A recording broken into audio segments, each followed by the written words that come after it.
Какие территории преобразятся в следующем году по проекту «Комфортная городская среда» решают сами жители. На сайте 11.городсреда.ру продолжается голосование за проекты благоустройства. На выбор представлены территории в 7 городах республики: Сыктывкаре, Усинске, Инте, Воркуте, Печоре, Ухте и Сосногорске. От каждого муниципалитета по несколько проектов, выбрать можно один, поэтому важен каждый голос. Проголосовать можно самостоятельно в многофункциональных центрах, на компьютерах общего доступа или с помощью волонтеров в общественных местах городов Коми. Расскажут, как правильно проголосовать. Это несложно, занимает несколько буквально минут. В первую очередь, конечно же, нужен ваше имя, отчество, фамилия и номер телефона.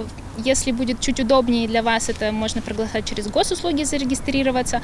Можно проголосовать через волонтера или через сайт 11городскаясреда.ру.